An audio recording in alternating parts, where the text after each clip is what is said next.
한번 상상해 보세요. 여러분이 탄 비행기가 수만 피트 상공을 날고 있는데 갑자기 창밖에서 거대한 로켓이 폭발하는 겁니다. 그리고 그 파편들이 비처럼 쏟아져요.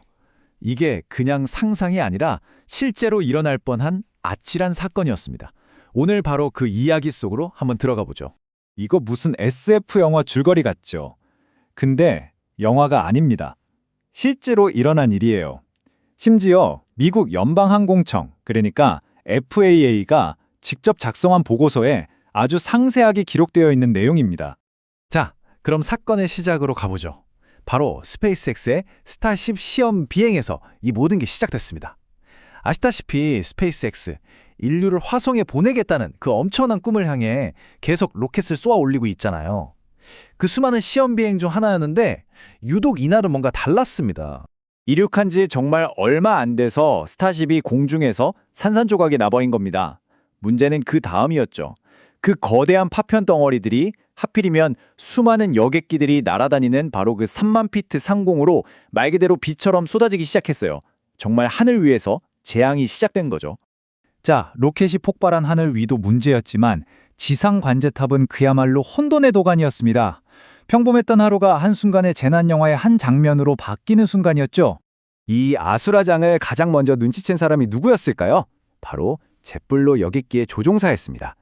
한번 생각해 보세요. 조종석 창문 너머로 저 멀리서 거대한 로켓이 말 그대로 펑 하고 터지는 걸 본 겁니다. 와, 정말 등골이 오싹하지 않았을까요? 조종사의 보고를 받자마자 관제탑은 발칵 뒤집혔죠. 레이더에 정체불명의 파편들이 막 뜨기 시작한 거예요. 관제사들은 이제 젯블로, 이베리아 항공기 할 것 없이 근처에 있는 모든 여객기들한테 소리치기 시작합니다. 지금 당장 기술을 돌리세요! 긴급선회! 그런데 이게 또 다른 문제를 나왔습니다. 파편을 피하려고 급하게 방향을 틀다 보니까 오히려 다른 비행기랑 너무 가까워진 거예요. 관제사의 지시를 따르던 여객기 2대가 하마터면 공중에서 부딪힐 뻔한 정말 아찔한 상황까지 간 거죠. 자, 여기서 핵심이 나옵니다. 로켓 파편이라는 첫 번째 위험이 공중충돌 위험이라는 두 번째 위기를 낳고 이걸로 끝이 아니었어요. 갑작스럽게 항로를 바꾸고 계속 선회하다 보니까 일부 비행기들은 연료가 부족해지기 시작한 겁니다. 연료 비상 사태라는 세 번째 위기까지 터진 거죠. 정말 엎친 데 덮친 격이었어요. 아니 근데 여기서 궁금한 게 생기죠.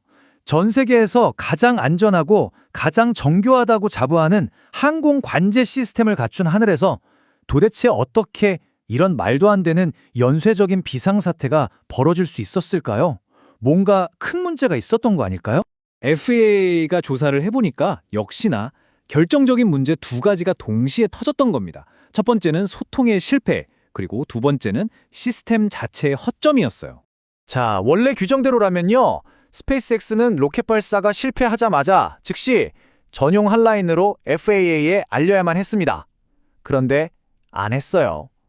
그 중요한 몇 분 동안 스페이스X가 침묵하는 사이에 관제사들은 아무것도 모른 채 여객기들을 위험 한목칸으로 계속 보내고 있었던 거죠.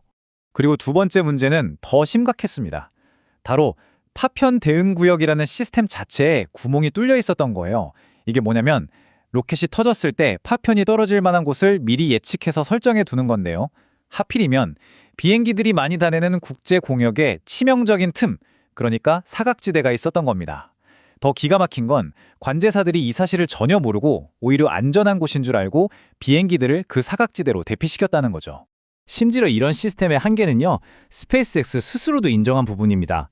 스페이스X의 한 임원이 직접 이렇게 말했어요. 관제사들이 로켓이 지금 어디에 있고 혹시 터졌을 때 파편이 어디로 떨어질지 실시간으로 바로바로 알 수 있는 시스템이 필요하다고요. 자신들도 문제가 있다는 걸 알고 있었던 거죠. 자, 이 사건을 들여다보면 볼수록 이게 단순히 하나의 해프닝이 아니라는 걸 알 수 있습니다. 사실 우리 하늘 위에서 벌어지고 있는 훨씬 더 근본적이고 더 큰 두 가지 철학의 충돌을 보여주는 사건이거든요. 한쪽에는 이런 철학이 있습니다. 빨리 움직이고 일단 부딪혀봐. 실패는 괜찮아. 데이터를 얻는 과정일 뿐이니까. 바로 스페이스X 같은 우주 산업의 방식이죠. 근데 다른 한쪽에는 정반대의 철학이 있어요. 안전이 최우선이다. 단 하나의 실패도 절대 용납할 수 없다. 매일 수백만 명의 목숨을 책임지는 항공산업의 현실입니다. 전혀 다른 이 두 세계가 지금 같은 하늘을 나눴으면서 부딪히기 시작한 겁니다. 그러니까 이게 규제 당국 입장에서는 정말 머리가 아픈 딜레마인 겁니다. 항공업계 입장에선 단 하나의 파편이라도 비행기에 부딪히면 그건 바로 대참사로 이어지고요. 반대로 스페이스X 같은 신생 우주산업 입장에서는 화성 개척 같은 원대한 목표를 이루려면 지금처럼 계속해서 테스트하고 실패도 해봐야 하거든요. 양쪽 다 일리가 있죠. 이 둘 사이에서 도대체 어떻게 균형을 맞춰야 할까요? 자, 정말 큰일 날 뻔했던 이 사건 이후에 당연히 가만히 있을 수는 없었겠죠? 다시는 이런 아찔한 일이 반복되지 않도록 지금 어떤 대책들이 나오고 있는지 한번 살펴보겠습니다. FA의 대응은 굉장히 빠르고 단호했습니다. 먼저 전문가들을 불러 모아서 파편 관련 규정을 처음부터 다시 뜯어보기 시작했고요. 심지어 관련 안전 검토를 아예 일시 중단시키는 이례적인 조치까지 취했습니다. 이건 뭐냐면 규제 당국이 이건 정말 새로운 차원의 심각한 위협이구나 라고 받아들이고 있다는 아주 강력한 신호인 거죠. 결국 마지막에 남는 질문은 이겁니다. 인류가 저 높은 별을 향해, 우주를 향해 계속 나아가는 건 좋은데 과연 우리가 매일 이용하는 이 하늘은 계속해서 안전할 수 있을까요? 스페이스X가 꿈꾸는 혁신과 우리 모두가 바라는 안전, 이 두 가지 가치를 모두 지켜낼 수 있는 방법은 과연 존재할까요? 여러분은 어떻게 생각하시나요?